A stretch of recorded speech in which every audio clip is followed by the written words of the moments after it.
This is Talk to the Left, and I'm your host, Jason Rigden. On this episode of the show, I'm here with Oliver Merivee of the Fungi Academy. How are you today? I'm doing very good. Thank you, Jason. Thank you for having me in your show. Well, thank you so much for coming on. So could you tell me a little bit about the Fungi Academy? Sure. So Fungi Academy is a mushroom cultivation school and an intentional community that is based in Guatemala, but we operate kind of worldwide. We've been traveling and doing our courses and workshops here and there. Okay, so you don't just do the classes in Guatemala, you go other places? Yeah, that's correct. Yeah, we've been doing classes also in Estonia. I'm originally from Estonia. We've been doing them here in the Bay Area, also in Washington, D.C., in Mexico as well. So when we travel, because there's many members in the Fungi Academy, and when we travel, we do them in other places as well. And are these classes mostly about cultivation? These classes are, well, depending. Mostly we are focused on cultivation because we believe that this cultivation is something that once people know how to do that, they are empowered to grow these things themselves. And that seems to be what's missing right now. But we are also talking about, the medicinal properties, how to use them and other aspects of it. And are you involved in any of the research projects? Me personally, no, I'm not. It's more like a citizen science if there's something happening. So we are very much open source and just to be kind of clear about it. Also, none of us there is really like mycologists. We haven't gone through the educational system. We are all just really mycophiles, mushroom enthusiasts, and that's where our interest is from. Okay, but helping teach each other. Yes, exactly, because that's the idea. It's kind of like the mycelial network archetype that once you teach from one place, you inoculate one person, this one person can teach somebody else, because this mushroom cultivation is not so difficult. It's more about getting started and getting like the basic coaching, because it's so much different than plant growing, and because of that, once you get the basics, it is not difficult. And are these mushrooms like the ones we'd be getting in the kits? Like I've seen those ones where kind of a box and you put in the closet and it'll grow you some mushrooms. Are these more advanced? Well, we teach you all of the steps. We teach you from the spore, from the really beginning. The spore is the kind of the seed of the mushroom, and until having your own fresh mushrooms, harvesting them and storing them and making whatever tinctures or food or whatever you want to make out of them. Oh, wow. Fantastic. And how long has the Fungi Academy been existing? So we're going to be running up on this New Year's Eve for 3 years. It's going to be our 3-year anniversary. Oh, wow. Okay. And how have people reacted to it? Well, it's been surprisingly positive, because when we first started off, we were literally very grassroots. We were basically camping on a piece of land, a piece of property. Didn't have any buildings. Built a plastic mushroom laboratory out of just plastic and some framing, and slept on the ground ourselves.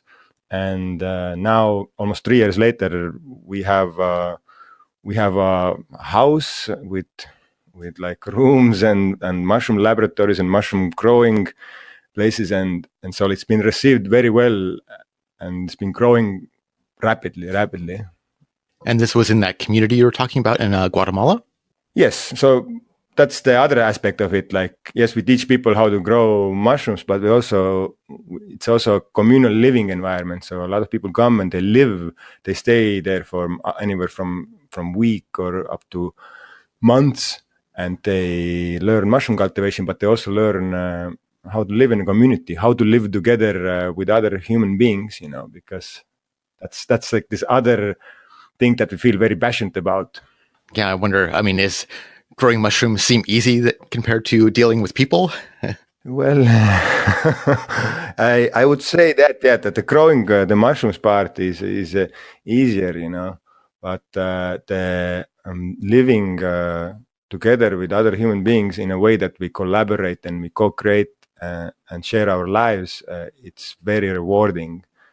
It's one of those things, because we're used to so much in the West live in our little closed off apartments or homes or whatever with our nuclear families, and this this gives us kind of like sometimes isolation, or people feel lonely, isolated, and depressed, and I see that a lot, and also I've felt that myself at times in my life. And so living in a community, it more enriches you, and at the same time also there are challenges, and you do really have to, how to say, come to terms with like what's happening in you, where are you, and where do you want to grow, because that's the only way you can really live in a intentional community, if you're willing to grow together with other people. Yeah, it's so sad just what an epidemic loneliness has become in many societies. Yes, absolutely. Yeah, I mean that's one of our like goals there also. Although the name is Fungi Academy, but that's one of the things, to provide an environment for people where they feel welcome and accepted the way they are, and that they can grow, that they can step into their own power. So, and that really works in there. It works surprisingly well. And so a lot of people who otherwise might have felt isolated in their previous lives, in there they see something of a lifestyle that is possible. And yeah, so that's like another opportunity that many people haven't been considering before. And could you tell me a little bit about the 920 Coalition? Sure. So the 920 Coalition is the global magic mushroom day, and also kind of like the number, like similar to 420, which was wildly successful. 420 was about marijuana legalization around the world. And now, in the last 5 years or so, it has been quite fruitful here, at least in the States. And 920 is basically an organization that has taken inspiration from the 420 and the lessons and what they did well, and we are applying this now to the sacred mushrooms, to the magic mushrooms. So our vision is also that at some point on this planet, people are free to choose what kind of medicine they put into their bodies, or even not even medicine. They can be doing it for recreational reasons. Fun is also okay to have, but we believe that we believe in cognitive liberty. We believe that people should be free to choose what they do with their own bodies. Yeah, over the years, it's been amazing to see how the marijuana has changed from something that was making it legal was something so on the fringe to now it's really becoming mainstream. I mean, I think what the former Speaker of the House of the U.S. is like on a marijuana like business. It's just crazy. And I really love to see the same thing happening with the mushrooms. Yes, I mean, it seems that it is happening in some sense with the mushrooms as well. Right now, it's kind of like the third wave of the psychedelics, and mushrooms, the magic mushrooms, seem to be the most likely psychedelic that is going to be legalized. It hasn't been tainted. The name hasn't been tainted, like for instance for LSD, or also it is said to be one of the most safe recreational substances, like safer than marijuana or coffee or something like that. So, well, that being said, it's still good to approach an experience like a magic mushroom experience with some knowledge and some pre-work about it.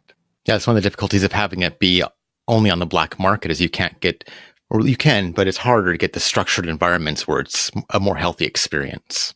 Sure, also, and you don't know what you are really getting from the black market, because like in the worst case scenario, there can be somebody who went outside wild foraging and picked something that looked like the right thing, and maybe they didn't really know what they were doing, and they picked something poisonous. So there can be poisonous lookalikes that can be very harmful and sometimes even deadly.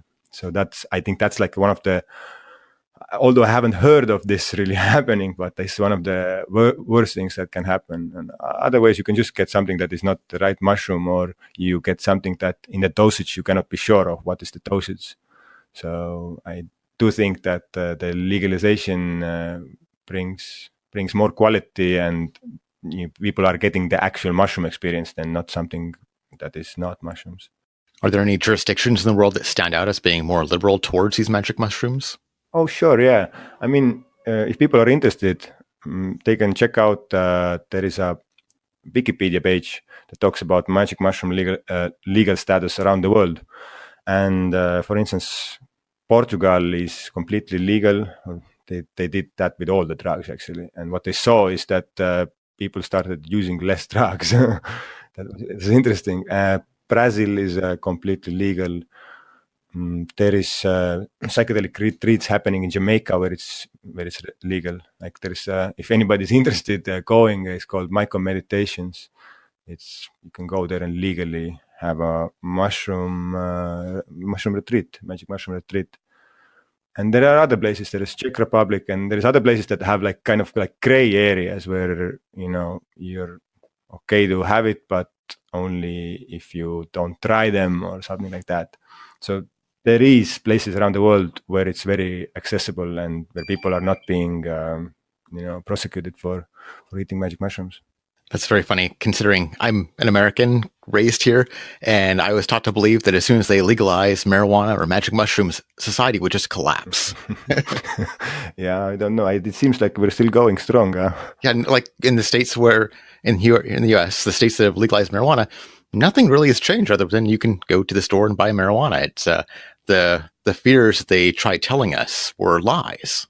Yeah, I mean, it's more some kind of like hysteria, and there were more reasons than, that this is a dangerous drug. Obviously, that anybody who's really looked into it knows that. Especially if you could cultivate it yourself, you'd have full control over it. Yes, and when you're cultivating yourself and you have full control over it, and if it can be used also as a substitute for certain medicines, then, certain profits will not be received. The pharmaceutical companies. Yes, I suppose that's probably a big barrier is those pharmaceutical companies and, I suppose the beer companies and cigarette companies, all those companies that are offering you alternatives. Yeah, I mean, like, for instance, when a bicycle was invented, then they wanted to start taxing bicyclists for not wearing hats anymore. So the hat companies were, no, the bicyclists, they don't wear hats anymore because it flies off and all this stuff, and like our business goes bad, and this is a horrible, dangerous, piece of technology, and it should be forbidden and all this, and like should be taxed and the tax money should be given to the hat makers. So instead of making hats for bicyclists or something like that, they try to fight it, and it's useless to fight it because like this kind of cultural change it's already happening, and this is the same thing with the magic mushrooms right now. It's just a matter of time. There's still some inertia from the generation who doesn't understand that or has gone through certain type of propaganda that they have made up their mind that this is the most horrible thing, like you said about marijuana, and which is simply just not true, and it will happen, and it's just a matter of time. And also right now here in United States, it seems to be that it's happening quite soon. There is first things that are planned for 2020, 2021 that, for instance, like Denver or Oregon, they have their own initiatives and they're really trying to push it through on a state level to make it accessible in a legal way. Yeah, I just think it could help society so much by making this stuff legal and available. Yeah, absolutely. So could you tell me a little bit about the biggest challenges that the Fungi Academy has faced? The Fungi Academy biggest challenges? Well, one of our biggest challenges was that once we started off, we didn't really have any finances. We started off with having a bunch of mushroom cultivation equipment. I invested my own money into it, and after that, we had 3 months of rent paid for this land that we lived on, and basically that 3 months was our time to figure everything out and become somewhat sustainable. So that was challenging in the beginning. On the way, there has been other challenges as well, because like we've been rapidly growing, and so there's been, for instance, how do we integrate ourselves with the local community in the Lake Atitlan where we're living, because the town that we're living in, San Marcos La Laguna, it's very indigenous Mayan, Cachiquel, and so there is a certain cultural differences that, for instance, for somebody like me who comes from from Eastern Europe, it's completely different, and that's been challenging to find like the common ground with the people whose home this land has been for a very long time. So, and to respect that and to do together these things in there. So that has been also one of the challenges. It's I really admire your bravery doing this, like going out there and making something from nothing.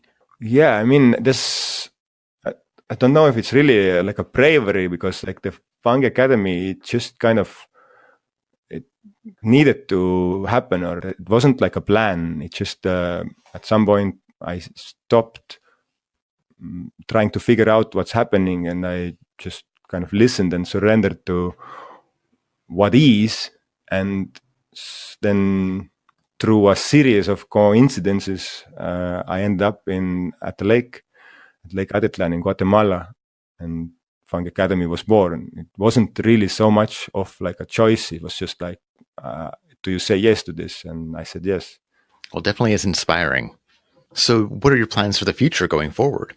Well, our future plans right now, for me personally, the most exciting thing is that we're coming out with an online mushroom cultivation course, and also like webinars and live events. So we want to bring this impact of mushroom cultivation into as many people as possible, and make it really accessible, make it like easy, simple, and understandable. And while being, there. And in Guatemala, people still come there, and we have physical courses on the spot. We've been doing that for a couple of years now. We do workshops every week, and also when we're traveling, we are doing our events, our lessons, our courses. But it's such a small amount of people who can come to our events, and with the power of internet, we want to bring the mushroom cultivation really like all around the globe. And specifically, like we've been talking here also, I'm most passionate about sacred mushrooms and bringing the sacred mushroom cultivation knowledge to people. Because in my own life, I have noticed how like experiencing these mushrooms that I've cultivated myself, and having them kind of part of my spiritual practice, maybe. Maybe that's a little bit much. It's not really a spiritual practice, but like the experience that I had with sacred mushrooms changed the way I carry myself in this world. And while before my central focus seemed to be myself, and now it is also everything else. So I feel like I'm less of a menace for this planet and nature after doing mushrooms. And I hope that if more people have the opportunity to grow their own, so they know that the mushrooms they're taking is safe, that they will also kind of open up to taking care of the nature and stewarding this earth. Well, it sounds like something the world really needs. Is there anything that I should have asked you that maybe I missed?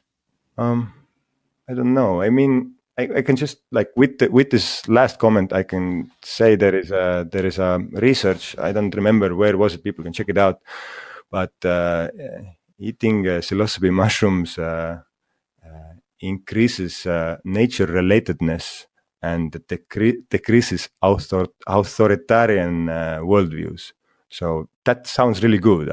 Yes. It's kind of becoming an epidemic in the world, the authoritarianism. It's nice to know that we might have an antidote. Well, yeah, the antidote has been around for a long time. It's been used for like millennia, and just like the prohibition time has been actually quite short. I think what there was in the States, it was made illegal 70-something, 75, something like that. So the time where it has been truly illegal, it's just a blimp in the history of like humans and mushrooms shared together. Yeah, I don't think it's any coincidence the authoritarians don't want us to consume these mushrooms. Sure, yeah. I mean, like whoever has taken the mushrooms, you kind of realize that you start seeing through these structures, and you start questioning things, and not just following orders. And maybe also once you're not, because it really truly helps you heal yourself and heal your fears and things like this, also done in an intentional way. So if you're not afraid anymore also, then it's very difficult to kind of have power over you. So how can people get involved with the Fungi Academy? Well, one of the good ways of getting involved is, coming, checking us out. If you want to have a little education vacation in one of the most amazing lakes in the world, actually, Lake Atitlan is surrounded by beautiful volcanoes, and it's just a pristine, wonderful place. So come and check us out there. I recommend go to our website fungiacademy.com or check us out from Instagram or Facebook and see what we're up to. So that's one of the good ways you can get involved. We have opportunities to come as a student, take one of our courses, which we're having. I think right now every month there is one course up to April, or you can come stay as a volunteer. So that's another way to really come and live and get the full community experience as well, not only just the mushroom experience. So yeah, these would be the ways. Or if people are curious about the online sacred mushroom cultivation workshops and things, then just write me. My email address is oliver@fungiacademy.com. Thank you so much for coming on the show today. Yes, thank you for having me. This was great. Talk to the Left is 100% independent. I'm just some dude in Seattle with a microphone and way too much spare time. I need your help to reach new listeners. You are probably listening to this on some kind of podcasting app. Almost all of those apps have a way to share a podcast episode on social media. If you think that this episode was important and that more people should hear it, then could you share this episode on Facebook or Twitter? Or maybe you are even listening to this episode on Facebook or Twitter. In that case, sharing this episode is even easier. In this age of algorithmically controlled ads, word of mouth is more important than ever, even if that word of mouth is digital. So please share this episode on social media. Change won't happen without action, and every action counts, no matter how small.